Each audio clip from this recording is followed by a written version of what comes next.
If you don't mind, gentlemen, I'm going to get the proceedings underway. Great. Um, Good morning, brethren and friends. Welcome to our devotional meeting of the Society of Light this morning, May 9th, 2026. It is great to meet with you all again to explore the principles and mysteries that have elevated the human race to this day, to learn how to apply the wisdom to everyday life and our inward development. We welcome all worthy men of all race, faiths, and creeds who seek a deeper understanding through the Socratic dialogue, free of judgment, animosity, around the disciplines of philosophy, science, and service. Our aim is to foster genuine brotherhood under the fatherhood of God, to encourage curiosity, questioning, and exploration, while also supporting one another, building lives rooted in meaning, integrity, and compassion. Interested men can gain exposure here to the ideals and the character Masonry inspires one to behold. The Society of Light is not a Freemasonic organization, nor do we have aspirations to be. It is designed to complement, not to replace, the sacred instruction of the Masonic degrees within the temple, extending the light of Masonry outside the walls of the lodge into the digital world and beyond to counter the darkness and ignorance so prevalent in the world today. We would like to thank you for choosing awareness over comfort, brotherhood over petty division, intentional thinking over idle thoughts, and working together with us in the performance of our mission for all posterity. Presiding over this meeting and conducting this morning is myself, and we would like to acknowledge the presence of Brother Matt Piper, First Counselor to the President, and Brother Jesse Charlin, Second Counselor to the President, as well as Brother Sean Michael Ferreira, the Quorum President, and Brother Steve Pham, the Secretary of the Society. As far as announcements, we would like to thank everyone for their prayers on behalf of brothers Anthony Herrera, David Pearson, Brother Graham, as well as all other brothers for their trials and tribulations, known and unknown, as well as Miss Gracie De Jan. Silva Pinto. Okay. And we would especially like for you to continue your prayers for all Masons and innocent victims of war and violence anywhere in the globe. Every Wednesday, we have a 11 a.m. Pacific Standard Time Society of Light class that's dedicated to improving one's ability and skills in lectures and speaking. So if you are interested in presenting any type of discussional offering, that would be the space to present a topic of discussion. Please let one of us know if you would like to do that. As well, Wednesday at 4 p.m. Pacific Standard Time, so roughly 5 hours later, we have a class on hermeneutics and that type of ancient scripture study. So, and after this meeting, we have a social hour that we also call the happier hour. So I would appreciate everyone who decides to stick around for that as well. And we shall now begin the meeting with our opening scripture read by Brother Wacko. And then following him, the invocation shall be offered by Brother Secretary Steve Pham. So, Brother Wacko, would you take it away, please? Of course, yeah, I'm here.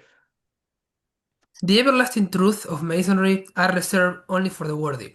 For the one condition necessary to obtain those mysteries are, let your bowels be full of brotherly love towards all men, and let virtue garnish your thoughts unceasingly. Then shall your confidence wax strong in the presence of the grand architect, and the mysteries of Masonry shall distill upon your soul as the dews from heaven. Let us go in prayer, my friends and brothers. Dear God of the universe, the great architect, we thank thee for the breath of life that you breathe in our lungs, that we can gather here on this Zoom call and also in person wherever we may be.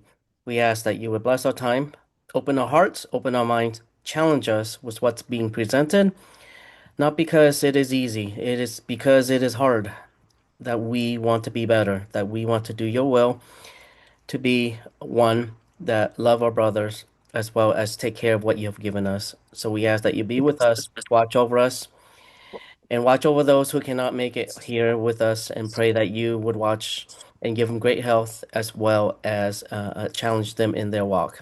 And we thank you and we pray all of this in your name. Amen. So noted. We Amen. So be it. Tumor be. Thank you, brothers Wako and brother Steve, for both of those offerings. And I would just like to acknowledge all the brothers who are visiting for the first time. Brother Ethan, Brother Leo, we thank you so much for just taking a day, or sorry, an hour out of your day to spend it with us. We really do appreciate it. And now I have the honor of introducing Brother Matt Piper. He brings a wide range of life experiences that helps us grow, and hopefully today we all have something that we can take away from the discussions because they're typically driven by a moral, intellectual, or spiritual lens of focus. So we in the presidency are fortunate to work so closely with him to count on his wisdom and dedication to the cause. And we pray that the presentation this morning will resonate with you all. So without further ado, Brother Piper, please take it away. Thank you, President Mason. Appreciate it.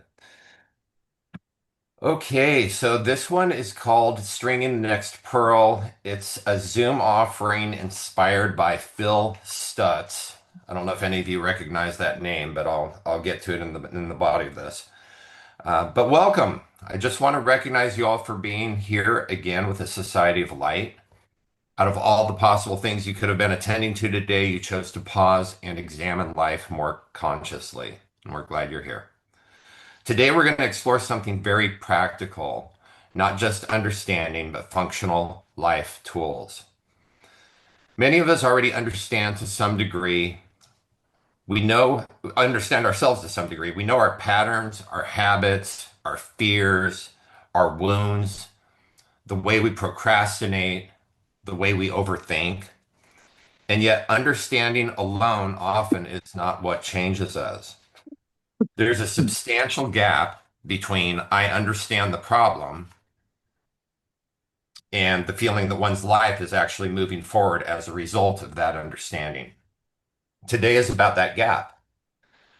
Interestingly, many traditions understood that transformation is not passive. We get nowhere if we're not going somewhere. And Freemasonry, as everyone here knows, uses symbolic working tools not merely for building structures, but as reflections on how a human life is shaped. So the core of this offering comes from the methodologies of therapist Phil Stutz, who became widely known through the documentary that is titled his last name, Stutz, with Jonah Hill, which is on Netflix, and I highly recommend it. What made his work stand out to me was this. He believed people often do not need more analysis before they begin changing their lives.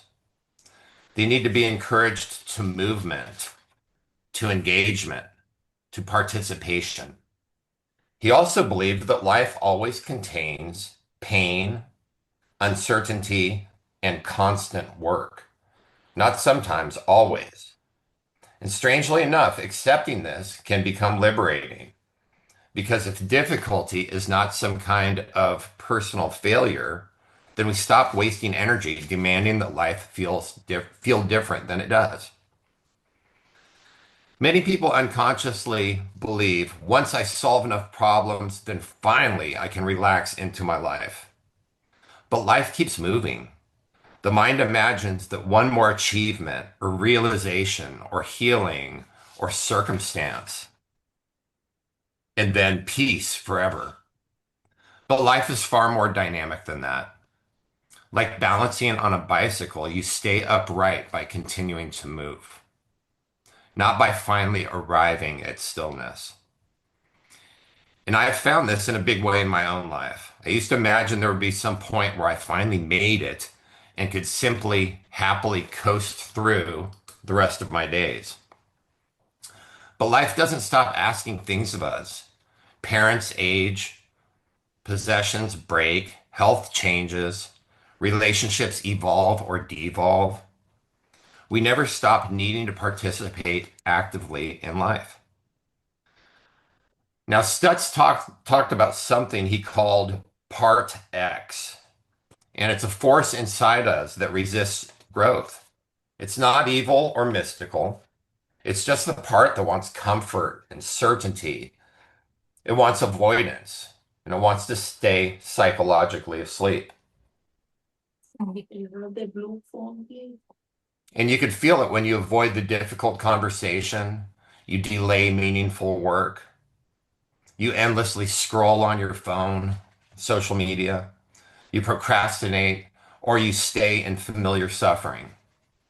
It's the part trying to avoid life's conditions, which we've already sort of discussed: pain, uncertainty, and constant work. And what's important is that this resistance often speaks in very reasonable language. Tomorrow would be better. I'll do it tomorrow. I need more clarity first. I'm not ready. I'll do it once I feel motivated. But motivation often follows movement, not the other way around. In Masonic symbolism, the common gavel represents breaking away rough and unnecessary material from the stone.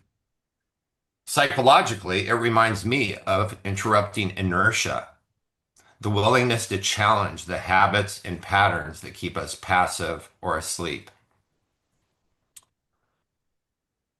One of Stutz's most useful idea is, he called it the string of pearls, and it's referenced in the title. If you imagine your life as a necklace, each action being a pearl, your job is not to make the perfect pearl or to feel inspired or to know the whole future, how things are going to turn out. Your job is simply make the next pearl. Send the email, take the walk, read the page, have the conversation, take the bite out of the task, do the next small, honest thing. The mind often becomes paralyzed by a sense of enormity or perfectionism or identity and narrative. But reality tends to move through small actions repeated over time. The Masonic chisel symbolizes something similar. Stone is not transformed all at once.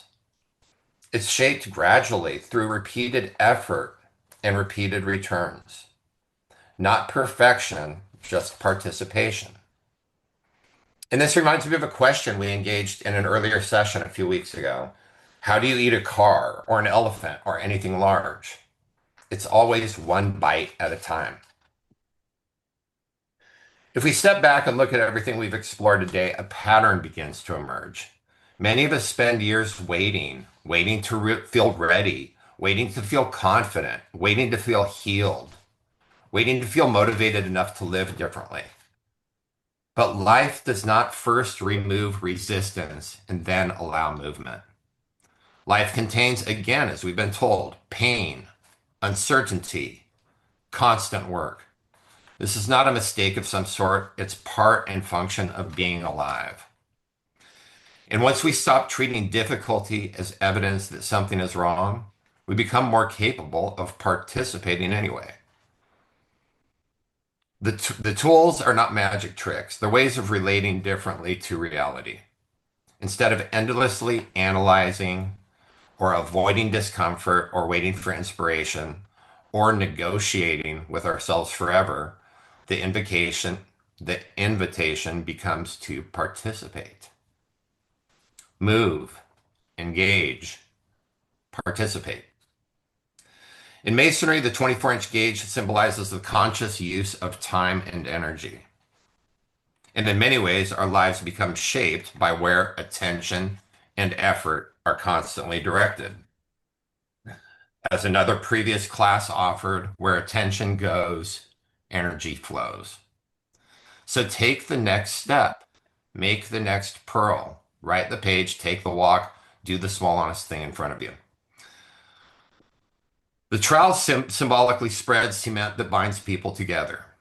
And sometimes growth is not just personal effort, but the willingness to remain connected instead of retreating into isolation.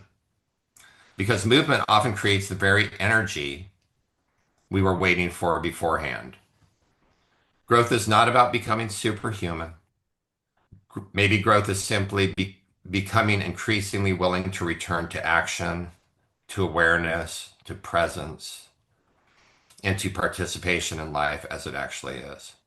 Not perfectly or permanently, but consciously. And that changes everything. Thank you for showing up today. That's it. President Charlton. Beautiful, Brother Beautiful Pepper. job, Matt. Thank you. Thank you. All right, gentlemen, before the meeting is open for comments and questions, we urge you to recognize and abide by the following guidelines. If you'd like to share, please raise your virtual hand by clicking React, then using the Raise Hand button. These are on the lower menu of your Zoom window. Fellows are encouraged to keep shares and comments to 4 minutes or less. A timer will be set to help guide each share, and I'll give you a respectful reminder when you have 30 seconds left. Okay? Come on in, Luis. Good morning, brethren. What an interesting topic. It's something that I've been thinking about it for just a while. Um, Ever since I joined Masonry, I realized that it is a labor of transformation, one person at a time.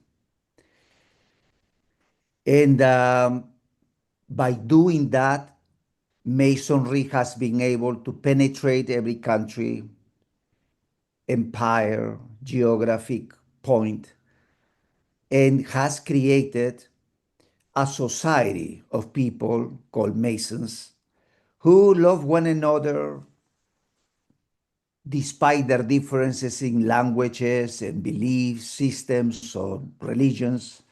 Still, they are able to go over all of that, to set all of that aside and create unity and form just one single uniform body of people.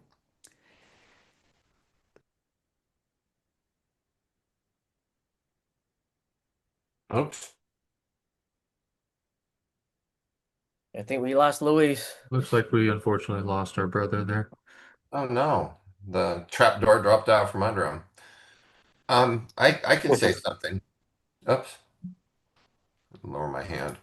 Yeah, so the big thing for me on this, in sort of assembling this, was this idea that the enemy really isn't a lack of understanding or knowledge.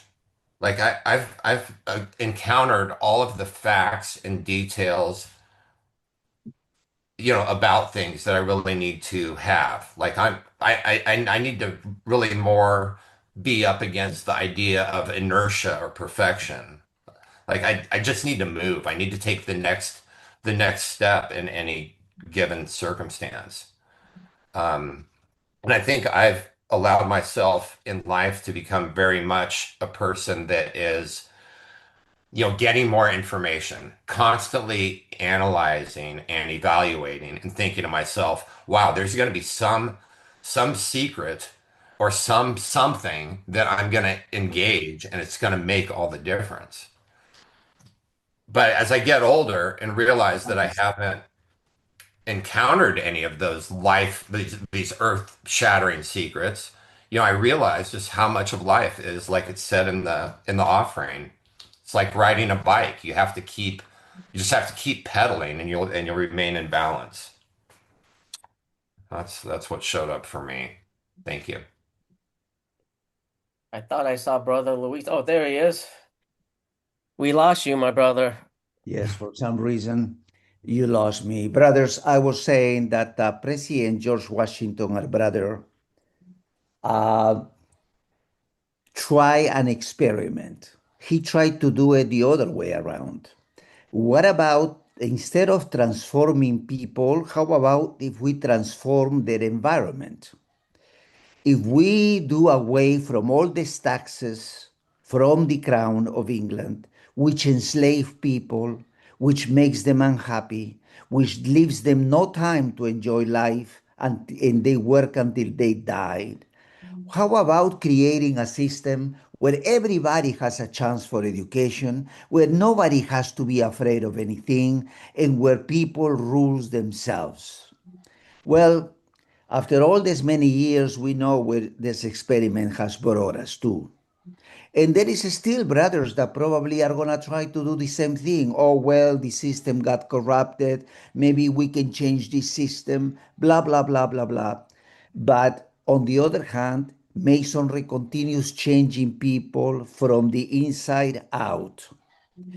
I am almost sure that if all of us get together to create again, to restore that system, that the way the United States started, in a few years after all our sacrifices and devotions and work that we put on it, we will be back on the same point where we are right now. So the question that I ask myself is, who is right?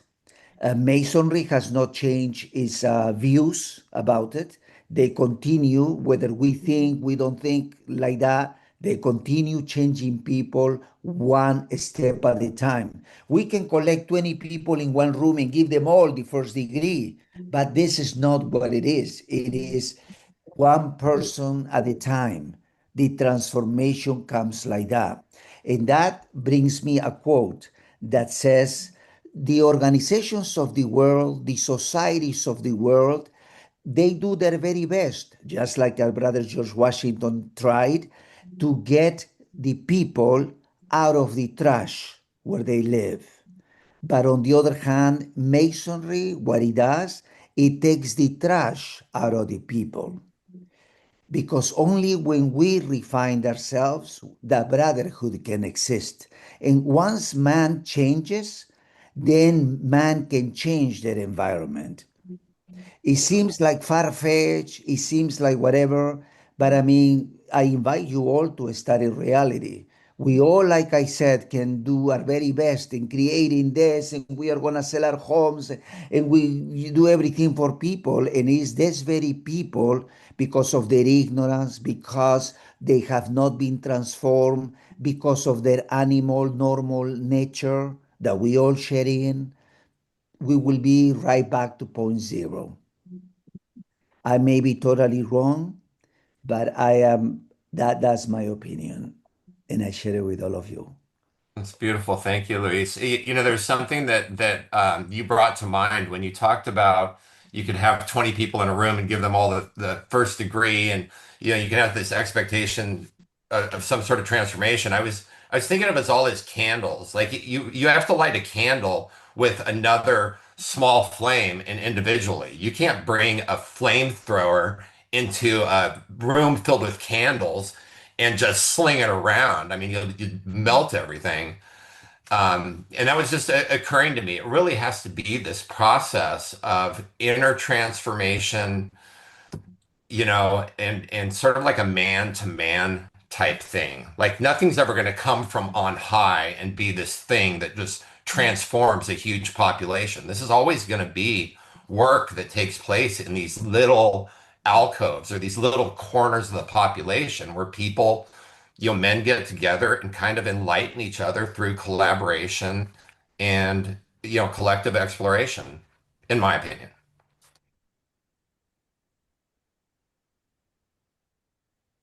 If you want to try again, I'm down. Are you talking about the flamethrower? No, I'm talking to Beeps because if Oh, there is anybody that has created systems to correct the systems that we have right now, that will reach out to more people, that will bring more healthcare to people without augmenting on our the debt that we have. If we wanna do a better, more effective educational system that currently that we have, all of that he has studied and put it together throughout his life. And I've been the privilege and the recipient of all this work that he has done through the years. You know why? Just to benefit people. It doesn't matter whether he's a believer or don't believer, whether this person is good or bad. He wanted to extend this benefit to everybody. So he brought to myself, the idea of George Washington. He created this country not just for the goody goodies only, or just for the whites, or only for the blacks, or anything like that. It was for everybody. But unfortunately, man cannot escape his human nature. it's kind of interesting they bring up George Washington because he was the one that basically could have been an American king, like our first king, and he knew he knew in his heart. He's like, no, I don't want that. And it's somebody understanding systems in the sense of you can't top down stuff. It always has to be like this bottom up organic thing that kind of flips and turns into something bigger. There's never going to be a dictator that's going to, make things right for everybody, but we all have, I think, as humans, like this sense of somebody's going to come save us if we just find the right person. So what I was telling Engineer Bibbs is that this is right now what my opinion is. But if he wants to try it, if he wants to continue killing himself to extend this to everybody, I told him I will support him. I'm down with it. I'll support him too. Jesse. Great, Matt. There's a lot to think about. And Luis, what you're talking about, there's a lot to think about in that. George Washington laid down his opportunity to be a king. What I'm taking from the presentation is you got to be embracing of the uncomfortable, right? It's that inertia is really, that complacency is really easy, and there's a lot of safety in that, but you don't grow, and growth is painful, right? And you have to be willing to, to use the Masonic. Sorry, I'm really foggy today. I'm a little thick. The gavel to chisel these imagery, using that. It's uncomfortable to chip away at your preconceptions, you know? And I think because it's easy for individuals to become complacent, it's up to the collective to sort of encourage getting out there, encourage movement. And Matt, you said participation, right? You kind of have to bring each other up, show each other that it's doable. Because it's very difficult for the individual to do it. You have to be kind of shown the way, but you can't make them drink. You can lead them to water, right? So yeah, there's something in that. I love how in this meeting we kind of encourage each other to grow through talking about these things. It's really important, and yeah, I appreciate this whole discussion. Thanks. Thank you, Jesse. I think you actually tacked down something that maybe wasn't said as well in the offering, and it's almost that we need to seek out discomfort, or we need to resist the tendency to want to go to a comfortable place. Like that's never going to be growth inspiring, and it's never going to be effective. It's really the wrong way to go. But thank you for that. Ethan. Estamos en línea si quiere meterse. Yes, I want to touch on what our brother said a moment ago about embracing uncomfortability. Sorry, embracing the uncomfortable. I apologize. I did not sleep well last night. We should also remember that in addition to turning down political power, before the war, George Washington was one of the wealthiest guys in the Americas. This is somebody who had very little to gain from the revolution and everything to lose. I mean, of all the founders who pledged their lives, fortunes, and sacred honor to the cause of independence, George Washington put more on the line than just about anybody. And we should also, I think, as Masons, take inspiration not just from him, but let's take inspiration from the guy that he took inspiration from, Cincinnatus. Everything that Washington did from the moment he was given command of the Continental Army to the moment finished his second term of office was modeled after Cincinnatus, who was a supposedly, we don't really know if he existed really or not, but the story is that he was a famous Roman general. He was a really stand-up guy, and they brought him in as a dictator in a time of crisis. Cincinnatus served out his term. He did what they brought him in to do, and then instead of staying on and seizing political power for himself, he returned the power that had been given to him and went home to his farm. We should, all of us, try to develop the moral fortitude to imitate Cincinnatus and imitate Washington, because when we're given that kind of power, and not just like political power, I'm talking about power over anything or anyone, it is a very, very heady thing.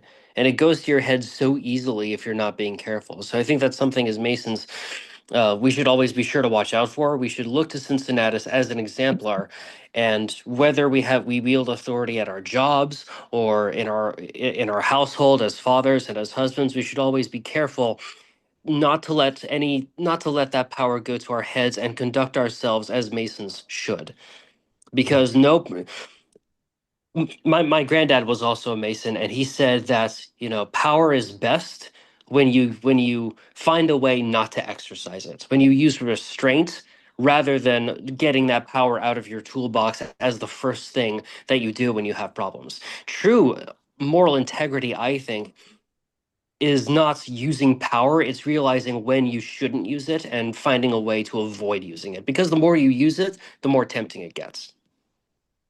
That is a beautiful illustration, Ethan. Thank you so much. It is just reminding me, like, we have to maintain like an internal humility of heart. Like, power is a glove we put our hand into, but we need to maintain that sense of presence and humility and do what's needed in the time that it's needed, but then step back and Yes, do other things. Thank you so much for that. That was amazing. thank you. Waco. Yeah, I think I'm going next. So, excellent presentation, Matt. I was delighted by this one, as usual.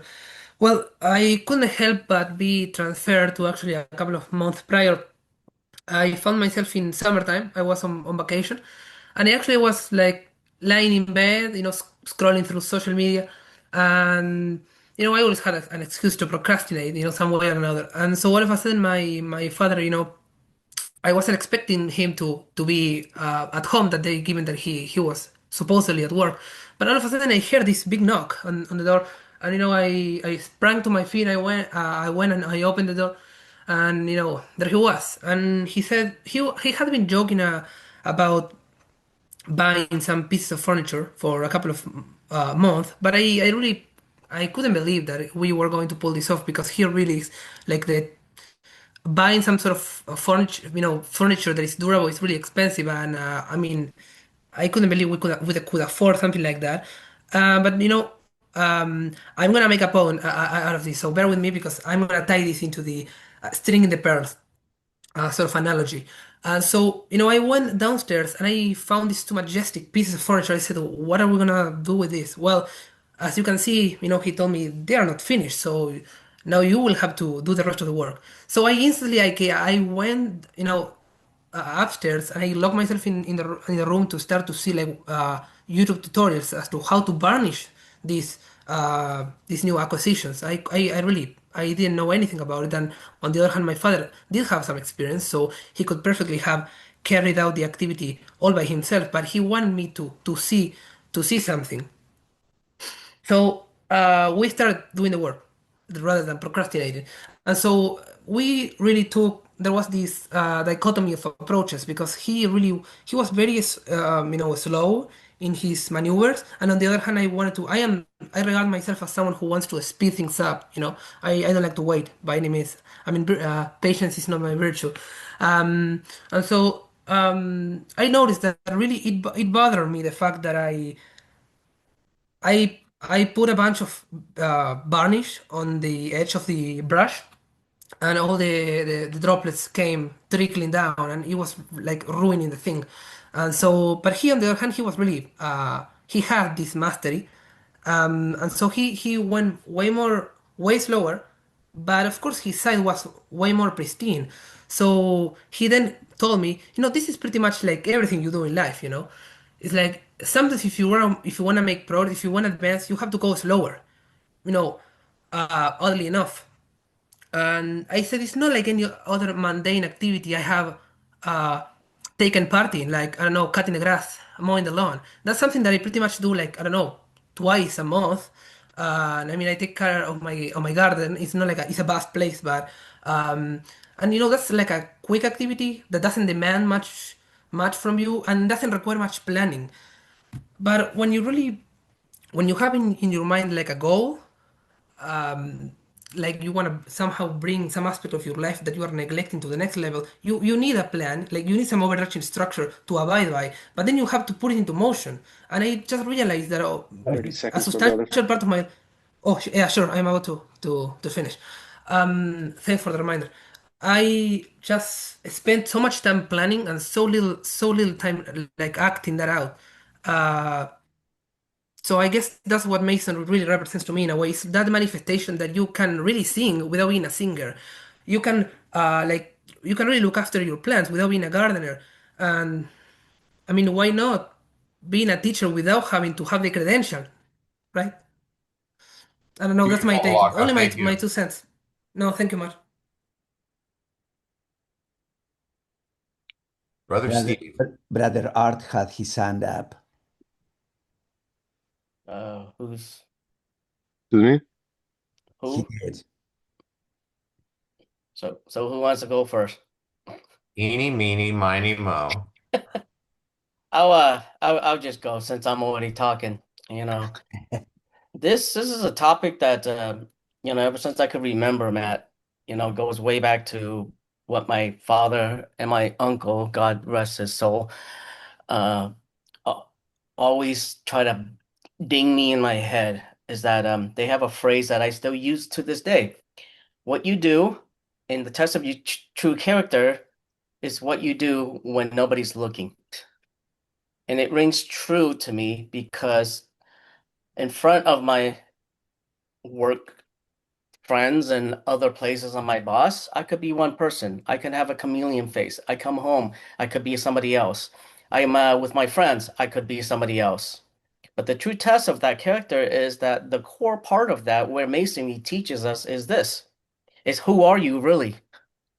Not in front of others, but not in a group that you respect or try to gain favor from, but who are you really?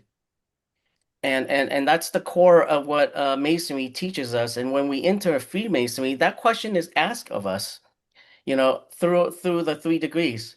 And I love this part because my mentor, who dings my head every time I get a little overinflated, like the Goodyear blimp he calls it in my head, is that intelligence does not equate to wisdom, Steve. And that hits hard because I have to ask myself, am I showing other brothers that as I go through the chairs in the line, that I truly know what the best for the lodge is, or am I doing it for the sake of what, because I'm in the position that I am? And that rings true, not just in the lodge, but everywhere else, at home, like Brother Ethan said, at work, with my friends. Am I really being true to myself? And I have to ask myself, you know, the challenge here is, in masonry and in life, the power, the value of power is not interpreted by dominance over other people or wealth or political influence, but rather an internal, moral, and transformative force. And those 3 things causes us to step out of that envelope that we hate. It's called comfort. And that comfort zone have sunk so many ship in the last 8, 9 years since I've been a Mason, and seeing brothers walk away from Freemasonry because they're being asked that very question: is how far are you willing to go to change yourself internally before you use the power that is entrusted by others in that position. So I want to share with you, what my uncle have always taught me, that the power to make sound decisions is rooted in 4 cardinal virtue, and he beat me over the head with this over and over and over. Fortitude, strength of the mind. How fortified are you? In prudence, where do you get your wisdom? And are you applying it? And temperance, discipline. Are you disciplined enough to go through what is needed to change you? And the big one, he calls it, is justice. What is your measure of justice, not for yourself, but for others who are around you and that you love? And so I carry that, my friends, and I just want to share 30 seconds, brother. that with all of you, because that's what keeps me going, and that's what keeps me challenged to this day until the day I die, to be a true person, not just in words, but also in actions. so that others know that I'm a Mason, that I am someone who loves God, and that someone who values them as another human being. That's it. Thank you, dear brother. That was beautiful, Steve. Thank you so much. I love that you and others are bringing up. I think Beebs did it in the chat. You know, this idea of what do we put our efforts to? Is it changing the world or changing ourselves? And there's really only one, true answer for that. And you could see how some people don't want to engage the stuff inside. And so they're always like pointing their finger out. They're like, that thing has to change or this thing has to change. And they almost make this ordeal of, I'm not going to do anything to myself or with myself until these conditions out here are taken care of. And it's such a fundamental mistake. It reminds me of the saying that if there's an issue with the world, you can either carpet the world or you can wear shoes. That's what it was. And that's always really resonated with me. It's like, you have to work in the area where you actually have a sphere of influence. And that's from here this way, not out that way. Anyways, thank you. Art. Yeah, also to comment on Vip's point is obviously, I mean, you can try to force things, right? But how useful and how productive is it going to be to change someone's opinion and to make them to make other people do what you want them to do, right? Without, I mean, at best you could give them a good motivation in order to submit them to do your work. But yeah, the most effective way is just changing your own life, right? And being an example, as we already discussed in previous sessions. Just being a good example for other people is going to be changing the world, right? So by changing your own world, you're changing the entire world, pretty much. Yeah, that's it on my part. Yes, that's so true. Like, what have you been most influenced by? It's like people that you see that are acting in a certain way that resonates with you. That is more something that is going to change me than somebody telling me I need to do something or dictating to me. That's for sure. Luis. Yes, brothers, thank you for the second opportunity. I just, all of this remind me of my father, Dr. Harold Raymond Shire, who was raised and educated to become an attorney. His first job, he landed as the United States District Attorney. Then after that, being a Mason, he did not stop at that. He got involved with the NASA. They assigned him to come up with something that we will withstand living the atmosphere under the most high temperature conditions. He went back to school, became a doctor in chemistry, and came up with his own laboratory with the connector Shire, which are sold to Boeing and Lockheed, and also to the Apollo missions. After that, of course, he was named here, he was named there, he was named president of the Pepperdine University, thinking that perhaps Judaism, the religion, had something good to offer people. He also became the president of the American Jewish Association, thinking that the Republican Party was for family, God, and all of that. He became the national president of the Republican Party in the whole United States. And after having all of this during his birthday parties, I will just be there with the governors of California, with people, representatives of the White House, because he also worked in the inner circle of the President of the United States. I have his ring through which he could come in and out of the White House. So all these achievements, worldly achievements, he also had the time for masonry. He would be a great mason. He was an example to me. Well, he's still an example to me because masons don't believe that we cease to exist. So wherever he is, I wanted to let you know what he did tell me at the end of all his accomplishments. He says, Lewis, don't be like me. And I say, what do you mean? He says, I deceived myself that somehow by reaching through chemistry and mathematics and government and politics and whatever, I was going to be able to change the world, just like George Washington tried, like so many good people have tried. Don't do it because it just doesn't work.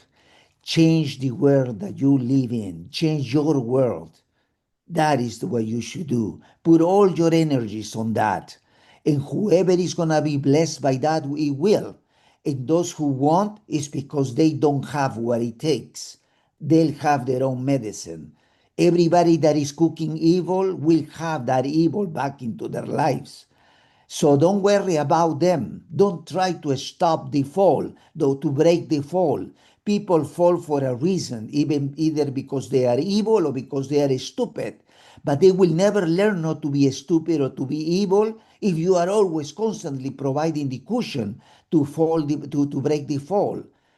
Worry about you. Make sure that you have the moral fortitude to always choose what is right. And I will 30 forever seconds, thank brother. him for that. Thank you for that, Luis. What was coming up for me Perfect. very strongly with that was this idea of small heroic acts. Like we don't need to be doing something that necessarily is admired by huge swaths of the population. Sometimes it's about being kind to someone else or helpful to someone else or lending a hand or just being with someone through something difficult. All those are heroic acts that are maybe of a smaller order, but they still, like Brother Steve said, they are part of our character. They're, that string of pearls, those actions become who we are. At the end of our life, we got this string with however many of our acts, and some of those pearls may not look so hot, and other ones are like big and shiny, but yeah, that's what we have to work with.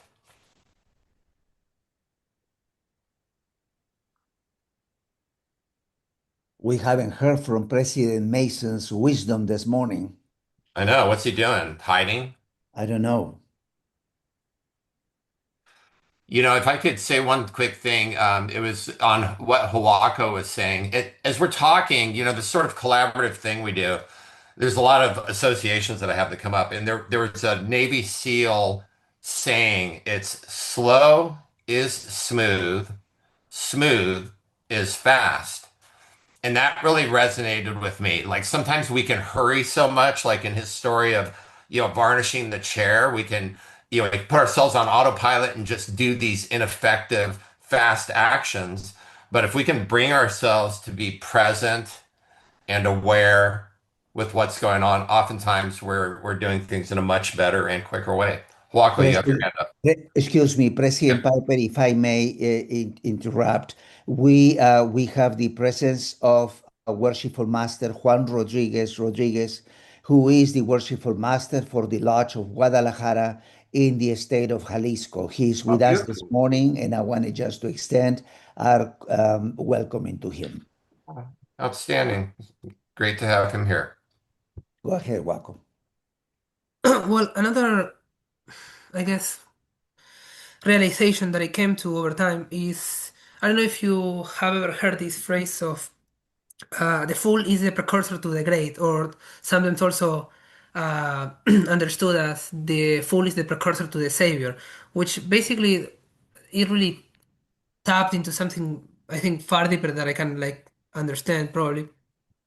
I mean, you really have to have this humility and willingness to accept that you will pretty much suck at everything that you try to uh that you try to accomplish at first, but then you have to keep going because it's not like nobody's perfect, and all those people you so um spectacularly admire, those who are on the top of the top, they also allow themselves to be foolish at the beginning, but then they somehow refine their abilities, they hone their skills to the extent that now they are the pinnacle of the pyramid.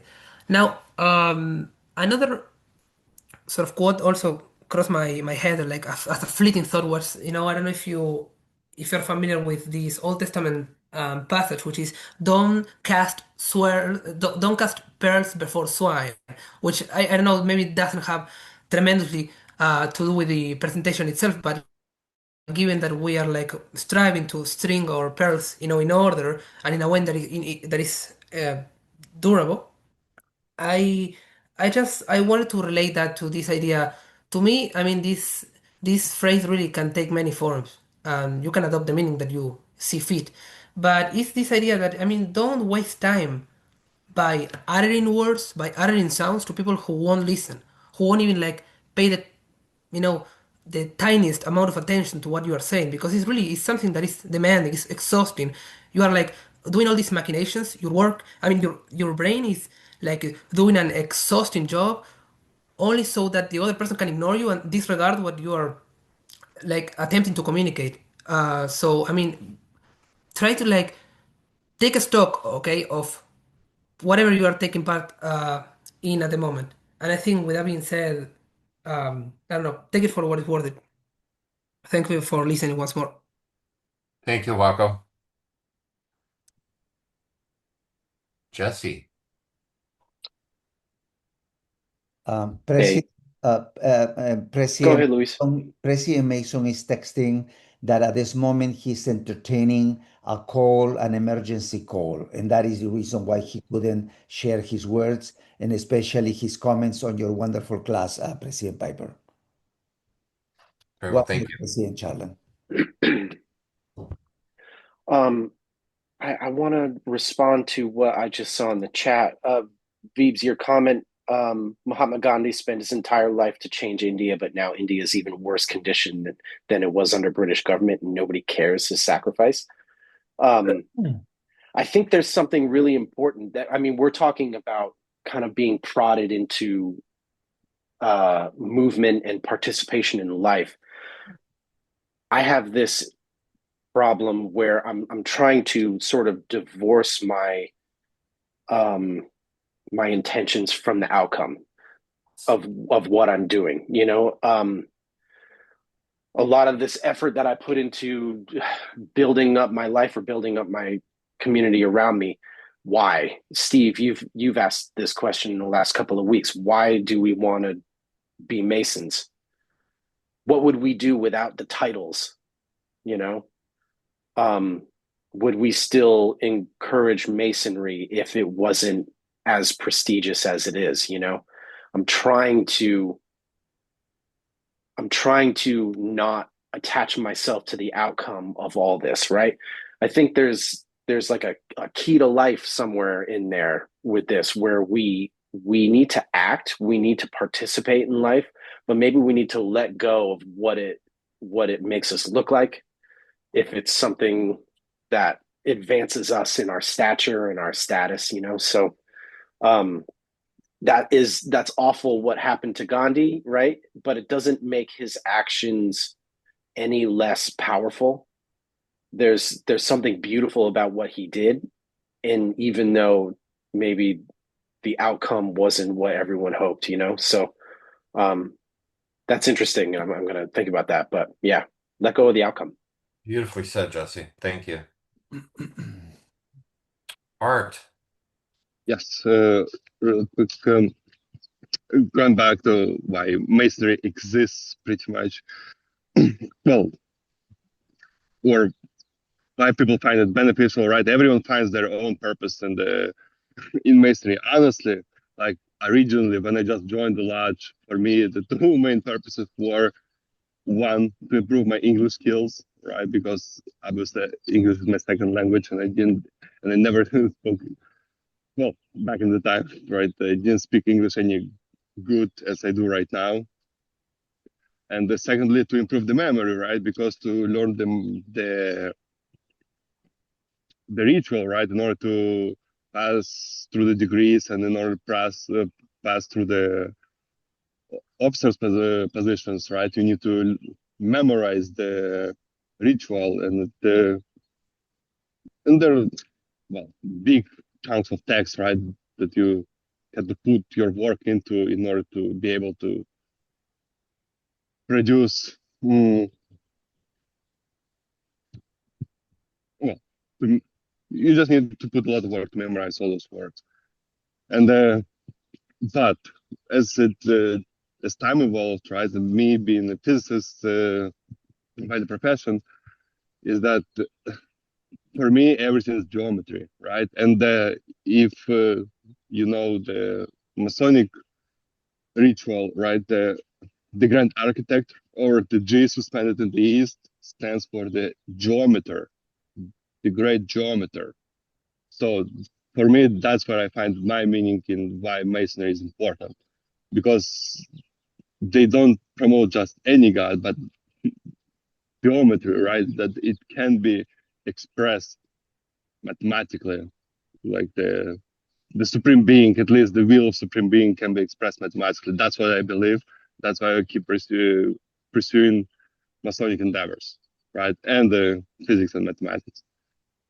And on this note, I also invite anyone, because we're going to have the second degree. I think it's going to be May 1st, but I will let you know more precisely at our lodge in Rio Linda. And Oh, I'm going to be doing the senior deacon's work, and that's where I explain the importance of geometry. uh, And Beautiful. worshipful art, please let me know exactly the day and the time, and I'll be there. It's on Mondays, my brother. I hope a number of us yeah, is able to come. yeah, it's going to be Monday evening. Yes, I'd it's like to be able to go as well. okay. Yeah, so We you're can welcome. carpool, President Piper. But yeah, that's all on my end. Thank you. And Thank you. well, that's going back to Vip's point, right? That everything is subjective. Just by improving your own world, you're going to make the whole world better. Yes, but Brother Beeves, I know you haven't taken place to speak, but remember this thing, please, and all of us. God looks at our hearts, and He knows the desires of our hearts and the intentions behind it. And although we cannot do what a God can do to change the whole world and improve everybody's lives and everything else, the Lord will account our good desires and all the efforts that we put. Your work was not for nothing. It just got a good place in our hearts. Thank you. Right.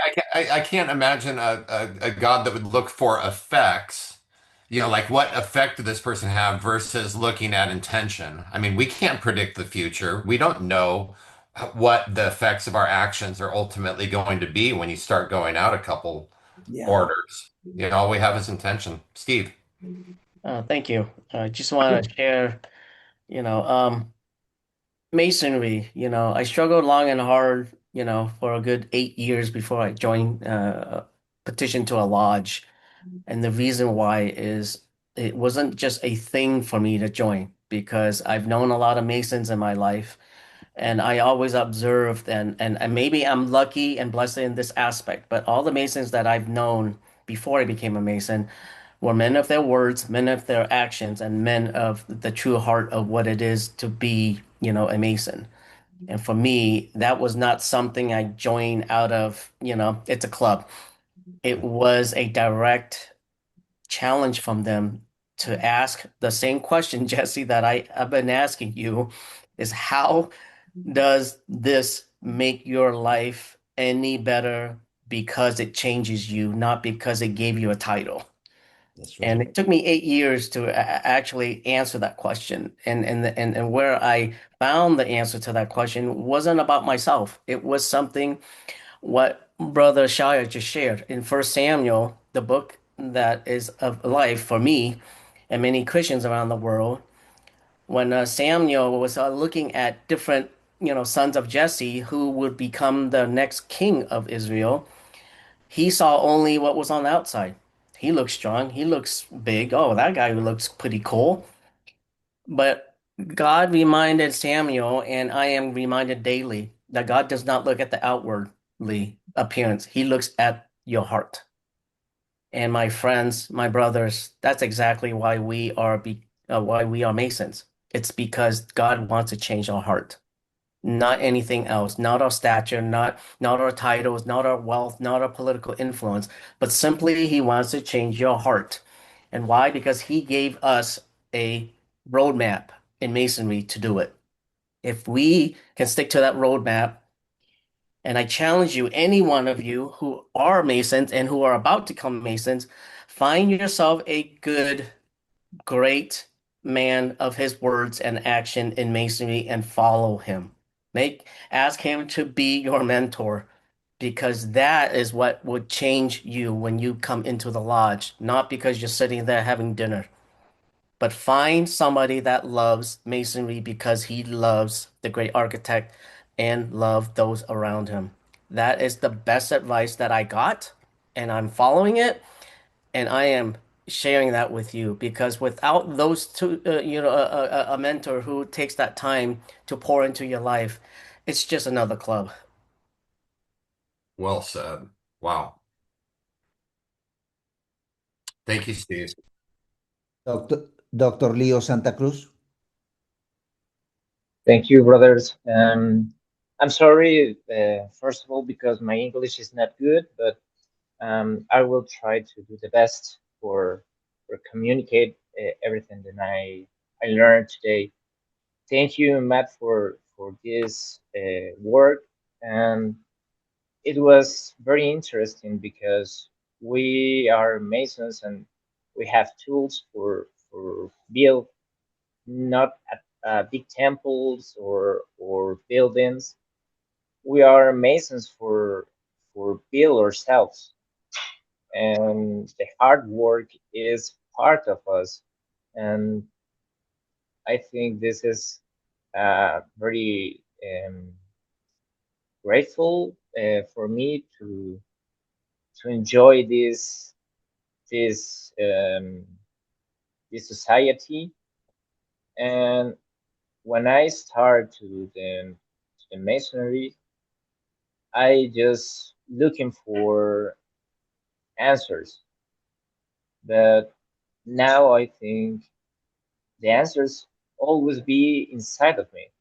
And with the hard work, I can put them to to the surface of myself. And with this, I will change my mind in everything. I can be a very good boss, a very good doctor, a very good partner, and this is the masonry for me. And thank you, because the hard work is the base of the masonry. And I want to share the gratefuls of my president Juan Cornelio. He was here, but I don't know if he's still here. But He's at work right now, Dr. Leo. okay, thank you. And I want to share their thankfuls for the visit of Luis and President Mason. With their contribution, we can do a homenaje, my dear brother. To honor the governor of Honor. Jalisco, who was a brother Mason. Yes, José Guadalupe Zuno was the government of Jalisco and is the name of our lodge. So we made a very beautiful honor for his birth. And Dr. Santa Cruz, with your permission, if it's okay with you, I will share with the rest of the brothers in the WhatsApp page all the pictures that you sent me. Of course, Okay. thank you, brother Luis, and thank you, everyone, for let me participate in this meeting. Absolutely. Thank you for sharing your presence with us. We really appreciate you being here. But by the way, Dr. Leo, your English is muy bien. Better than my English. That's right. Thank you. President Mason. Yeah, the Dr. Leo here is a brother that we met in Guadalajara, if not for the great architect, right? A number of things happened along the trip that otherwise wouldn't have had us in Guadalajara to visit the temple, let alone be there for when brothers like Dr. Leo here were showing up to hold lodge. So I'm very thankful for the friendship that we were able to start, and I feel like it's just a testament of masonry and how it ascends boundaries, borders, races, religions, all the shackles of man that we've kind of created through our knowledge and wisdom that we have. But Beautiful. my brethren, it's once again been a great gathering of minds. I hope that today's fellowship and sharing between all of your input and energy with us this morning has been edifying. And I hope that you all enjoy this devotional meeting. We invite you to hang out with us for our social hour following this meeting if you have the time. And I shall be reading the closing scripture, and the benediction shall be offered by Brother Sean Ferrara. Behold, how good and how pleasant it is to the grand architect of the universe for brethren to gather together in unity. And, Brother Sean, I think you're on mute.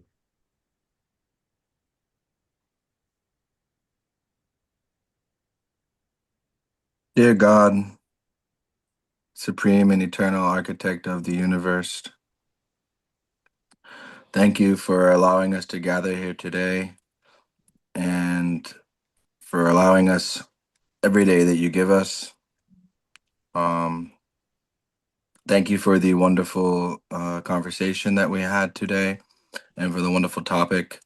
I really appreciated being the idea of changing or making your own world rather than changing the world around us. Please, God, give us the strength to be able to do that and the discernment to be able to understand that which we cannot change, but what we can make for ourselves in this world.